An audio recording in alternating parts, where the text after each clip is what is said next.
Tasania, ikhlasun niyya. Hii hija ninayokwenda na kwenda kwa ajili ya Mwenyezi Mungu Subhanahu wa Ta'ala, si vinginevyo. Sio nakwenda linirudi niitwe alhaji kama tulivyosema mwanzo, au ukifika kule niweze kupiga picha hivi kidogo na mimi niwarushie watu. Mniona hapo? Niko mbele ya Al-Kaaba hapo. Nafanya hija kwa ajili ya Mwenyezi Mungu Subhanahu wa Ta'ala. Wama umiru illa liya'budu Allaha mukhlisina lahu ddin. Ibada zote watu wanazozifanya hakuna walichoamrishwa isipokuwa kumwabudu Mwenyezi Mungu hali ya kumtakasia yeye dini yake. Ufanye kwa ajili ya Mwenyezi Mungu tu na si vinginevyo. Hija unakwenda kwa ajili ya Mwenyezi Mungu Subhanahu wa Ta'ala. Adabu ya pili, kwanza ufanyaje? Ufanye tauba. Pili, safisha nia yako kwamba nakwenda kwa ajili ya Mwenyezi Mungu Subhanahu wa Ta'ala. Tatu ndio hichi kinachofanywa. Adabu ya tatu ni taallum ahkami alhajj, kujifundisha hukumu za ile hija yenyewe na matendo ya hija, kujifunza. Usifike kule kwa kama tairi ya nyuma linapokwenda tairi ya mbele na wewe ndio huko huko. Pawe pazuri utakwenda, pawe pabaya utakwenda. Hapana, jifunze ili uwe unajua hichi ninachokifanya ni kitu kadhaa na hiki ninachokifanya ni kitu kadhaa na hukumu yake katika sheria ni kitu kadhaa. Kwa jambo la tatu ni kufanyaje? Taallum ahkamul hajj. Na pale ambapo mtu asipojua aulize, mtu aulize bwana, tukienda kule pale tunafanyaje? Uliza hapa hapa. Na ndio maana tuna viongozi hawa, kazi yao wao wanapoweka semina na mafunzo, ili wewe kama kuna jambo linakutatiza ufanyeje, uweze kuuliza, ili hija yako unayoifanya uifanye ala basira, uifanye ala basira, ukiwa na ujuzi wa lile jambo unalolifanya. Adabu ya kwanza kabla hatujaondoka, tauba. Adabu ya pili, kutakasa nia. Adabu ya tatu, kujifunza nini? Zile hukumu na sheria na mambo yanayofanywa katika hija.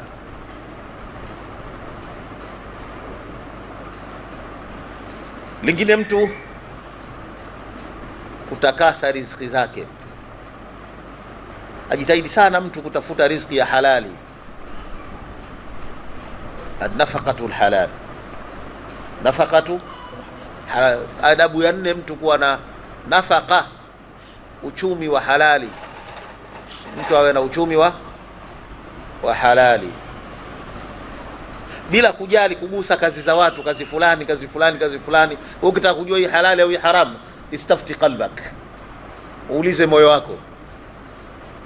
Moyo huaga uongopi jambo la dhambi na lisilokuwa la dhambi, moyo huwa uongopi wenyewe. Moyo unakwambia hilo halifai. Labda tutoe mfano mdogo, mtu kuingia msikitini humu saa kama hizi, kwa upe watu wapo, unaona aibu kuingia, unaanza kuangalia na kulia na kushoto watu wasikuone, afu ndio unaingia. Si unaingia tu waziwazi, inakujulisha kwamba jambo hilo ni halali. Sasa nenda saa hizi afu kaingie lodge, pameandikwa saa hizi mchana saa kama hizi, nenda kaingie. Unaingilia kulia na kushoto, unanyosha kwanza, hapa ingiliki. Unakwenda sasa, ile inakujulisha kwamba hilo halifai, hilo ni haramu. Kwa kujua halali na haramu, istafti qalbak, wewe ulize moyo wako, utakwambia hili la halali fanya, utakwambia hili la haramu usifanye. Na lile ambayo moyo unatia mashaka, nenda kawaulize sasa watu wanaojua, fasalu ahla dhikri in kuntum la ta'lamun. Lakini jambo ambalo unajua kabisa ila haramu, jiepushe nalo. Sasa tafuta nini? Uchumi wa halali, riziki za halali, kwa sababu Mwenyezi Mungu yeye ni mzuri na hakubali ila kilichokuwa kizuri. Inna Allaha tayyibun la yaqbalu illa tayyiban. Mwenyezi Mungu yeye ni mzuri, hakubali isipokuwa kilichokuwa kizuri. Kama wewe uchumi wako ni mzuri na unakwenda kule kuiona nia safi kwa ajili ya Mwenyezi Mungu Subhanahu wa Ta'ala, umejifunza kile unachokwenda kukifanya, umetubia majambo uliokuwa unayafanya kabla, utarudi kule kayaumi waladatka ummuk, una dhambi hata moja kama siku ulipozaliwa na mama. Adabu ya nne ni nini? Kutafuta uchumi wa halali. Nyingine, adabu kipindi ukiwa safarini na wakati unatekeleza ile. Huko mwanzo tulizungumza haya yanafanywa wapi? Ukiwa kabla hujafika Makka, ndio yale. Moja, ufanye tauba. Mbili, takasa nia yako. Tatu, jifunze mafunzo ya hija. Nne, uchumi wa halali. Lakini la tano ni samahani, lakini baada ya hapo adabu nyingine ni baada ya kufika kule na wakati wa kutekeleza zile ibada. Kuna adabu nazo za kujipamba nazo. Moja, arufqatu saliha, wale unaokaa nao, unaozunguka nao, chague watu wema. Arufqatu as-saliha, kufuatana, kusuhubiana na watu wema, kwa sababu ilivyo mathalu aljalisi salihi wal jalisi su, mfano mtu ukitafuta mtu wa kufuatana naye na kukaa naye akiwa mwema au akiwa muovu, mfano wake ni kama vile mtu anayefundi vyuma, muhunzi, na pia mfano wa kukaa na muuza uzuri, muuza manukato. Ukikaa na fundi vyuma pale utapata harufu mbaya ya vile vyuma, au atakuunguzia nguo yako, hakuna kingine utakachoambulia. Na hivyo hivyo ukikaa na mtu muovu, hata maisha yetu haya ya kawaida, ukikaa na mtu muovu, ima na wewe utakamatwa na askari, wakija na wewe umo. Akiamua na Mtume nilikaa tu pale, hiyo baadaye, lakini sasa ushakuwa polisi, na kule kuingia bure, kutoka na hela.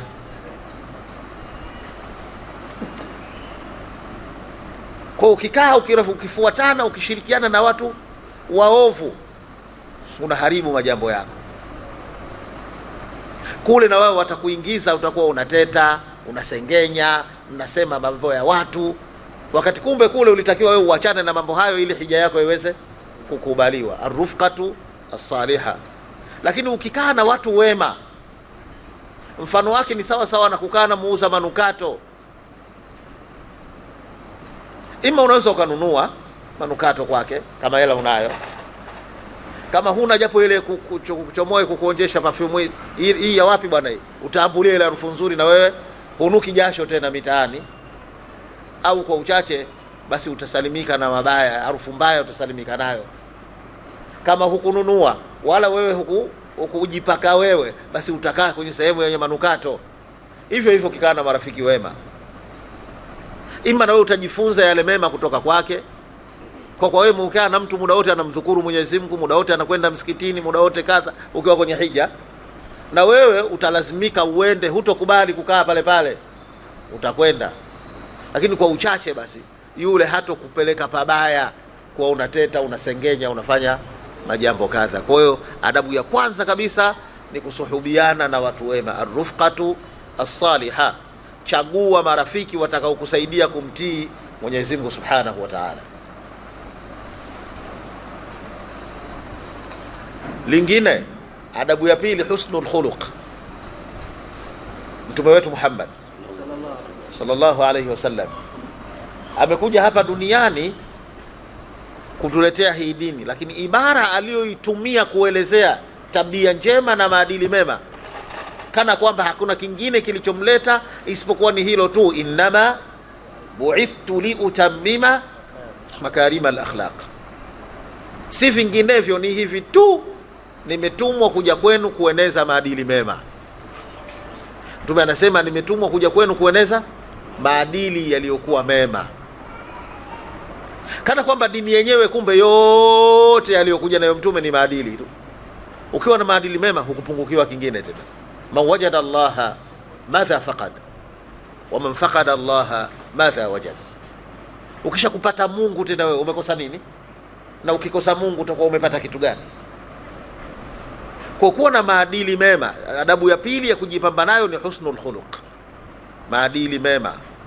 Maadili mema yanachanganya kuwa mpole kwa hawa uliofuatana nao, kuwa na heshima kwa wao, lakini kufanya majambo yanaowafurahisha mahujaji wenzio, kujiepusha na maasiya ya aina zote. Hayo tunayaita maadili mema. Ukiwa hivyo pale utapata thawabu ya wewe kuwa hivyo, lakini utapata thawabu za yule mwenzio, naye atakuiga wewe. Tukiwa kule, miongoni mwa mambo ya kujipamba nayo wako tukuwa na maadili mema.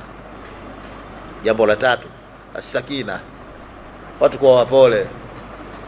Usifikiri mtu ukiondoka hija unanyang'anywa ile nyongo uliokuwa nayo. Unabakia yule yule. Mtu akikuudhi unaweza kumnasa kibao, sio wewe kabisa. Yani hebu kuwa mpole kwanza, cool down, kuwa mpole, kuwa mpole, jilazimishe kuwa mtulivu. Usisongamane kwenye maeneo ambayo unajua yatakukera, na wala usisongamane kwenye maeneo yanayowaudhi watu wengine. Kujilazimisha kuwa mpole, miongoni mwa adabu ambazo mtu anatakiwa kujipamba nazo, anatakiwa kuwa mpole. Kuwa mpole ni kujilazimisha kule kuwa mtulivu. Kuwa mpole ni kuto kuchanganyika maeneo ambayo yatakuja kuamsha hisia zako kukukera, na wala kuja kuwakera watu wengine. Upole hauingii kwenye kitu chochote ila hukipamba, na hauepuki kwenye kitu chochote isipokuwa kukiharibu. Ataanni min arrahman wal ajalatu min ash-shaytan, haraka haraka unatoka kwa shaitani. Jambo likikujia, kufanya utulivu kwanza, liangalie kwa kina, utakuja kutoa majibu yaliyokuwa mazuri. Adabu nyingine ni kutumia vizuri wakati. Katika adabu ambazo tukienda kule za kujipamba nazo ni kutumia vizuri wakati, ightinamul awqati. Huku katika maisha ya kawaida, na Mtume anatuambia ightanim khamsan qabla khamsin, tumia vizuri nyakati 5 kabla hayaja kufika mambo matano. Maisha ya kawaida tu, ightanim khamsan qabla khamsin, tumia vizuri nyakati 5 kabla hayaja kufika mambo matano. Tumia vizuri wakati wa ujana wako kabla hujazeeka. Uzee hauja kufika. Uzee ukifika hauna masiara na mtu. Uzee ukifika hauna masiara na mtu hata kidogo. Sehemu ambayo ulikuwa unakwenda kwa dakika 5 leo unaweza ukatumia nusu saa. Huo ndio uzee. Sasa tumia vizuri ujana wako. Unaona kutumia vizuri wakati. Afya yako itumie vizuri kabla hujapatwa na maradhi. Leo usipotumia vizuri afya yako, baadaye utashindwa kwenda hija. Leo tumia ukiwa na afya. Hija inatakiwa watu wenye afya zao. Ukienda kule unapata tabu, unateseka, unaumia. Tumia vizuri, ightanim khamsan qabla khamsin. Ya maisha ya kawaida. Ukifika kule, je, ukifika kwenye hija ndio tumia vizuri zaidi wakati wako. Mdhukuru Mwenyezi Mungu Subhanahu wa Ta'ala muda mwingi. Muombe Mwenyezi Mungu Subhanahu wa Ta'ala muda mwingi. Adhikru wa duau. Soma Qur'ani muda mwingi. Jiepushe na kila wakala paukwa pakawa. Jiepushe. Tumia vizuri wakati wako kufanya yanayompendeza Mwenyezi Mungu Subhanahu wa Ta'ala na yanamridhisha. Alhajj,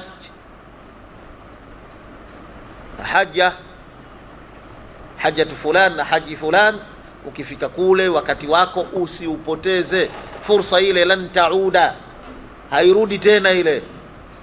Wewe alikwambia mwakani utafika na uende tena hija, akakwambia nani kama utafika? Inawezekana usifike. Kwa hiyo fursa hii itumie vizuri. Soma Qur'ani, fanya istighfar, fanya tauba. Ukiwa kule fanya sana, muombe Mungu akusamehe. Kila mmoja kati yetu ana rundo hapa la madhambi, tukipeana ajabu hapa, tukifunguliana. Tungekuwa Mungu anatufanyisha tuone madhambi tuliokuwa nayo, ukai karibu na mwenzio unamkimbia. Ukifika kule Mungu ukimwomba msamaha atakusamehe yale yote. Fuata miongozo. Adabu nyingine pia aliltizamu bil anzima. Adabu ya kule nyingine, alintidhamu bil anzima. Kuna kipindi sikumbuki mwaka gani, sio wanaotuongoza mara kwa mara wanaweza wakakumbuka. Mnakumbuka kulitokea majanga, watu wengi wakafa, chimbuko lake 90, lakini vyanzo vyake mnavikumbuka? Ilikuwa tu wale watu wanakwenda huku, wengine waliokwenda wakageuza wao wakarudi, basi ndio tatizo hilo hilo. Ukifika kule, adabu za kujipamba nazo, fuata miongozo na maelekezo. Alitizamu bil anzima, yani ihtiramu alqawanin wa ta'limati. Fuata nini? Kanuni na maelekezo unayopewa, fuata miongozo. Adabu, ukifika kule usiwe mushakhib, usiwe mtu wa fujo. Yaani ukienda vizuri tutakuwa salama na amani. Ukiharibu jambo moja tu linakubomolea mambo mengi, unaweza ukasababisha maafa makubwa, kumbe chimbuko lake hukufuata miongozo tu. Fuata maelekezo unayopewa.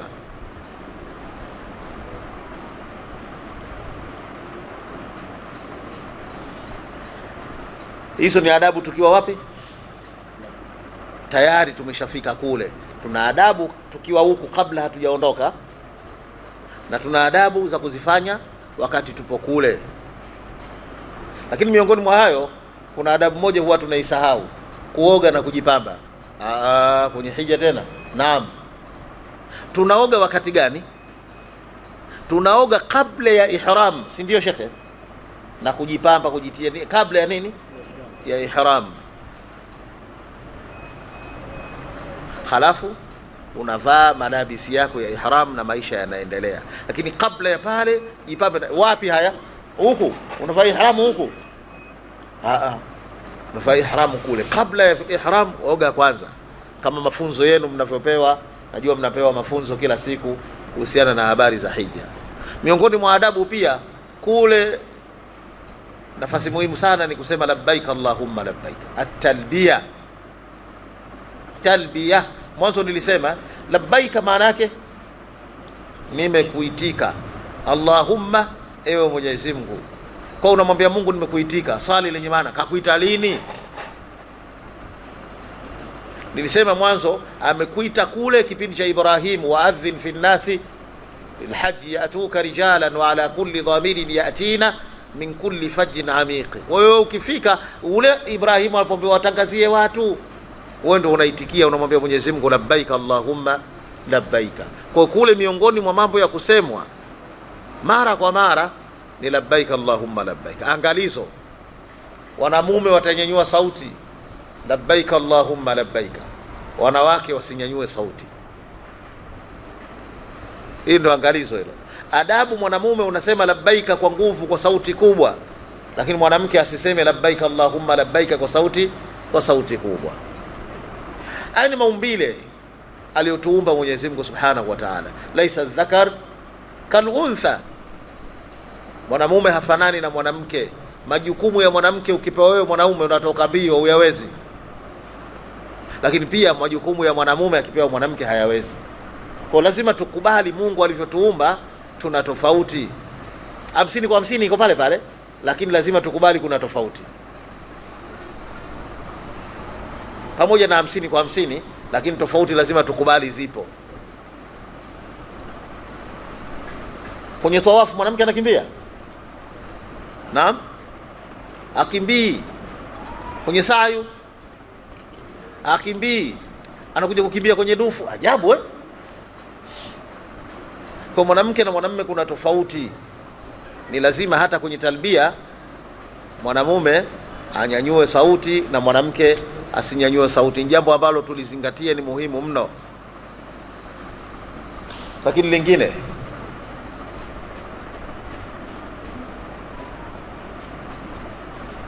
kuchukua kinga, alwiqayatu sihhiya, kinga kwa ajili ya afya, kama vile kutumia miamvuli, istikhdamu almidhalla, kama vile kutumia miamvuli. Lakini nyingine, kunywa sana maji. Hizi ni kinga ili mwili uweze kupata afya yake nzuri, na wewe utaweza kufanya majambo yako itakiwavyo. Acha udarueshi. Mimi nitasimama hapa pajuani, hamna dini kama hiyo.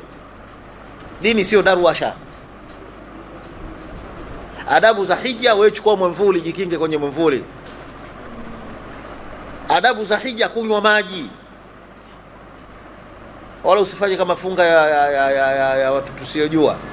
Mtu unamwamsha ale daku, anakuambia ukiamka asubuhi utakuwa umeshiba. Kwani wale ukwambia wewe unatakiwa uwe na njaa nani?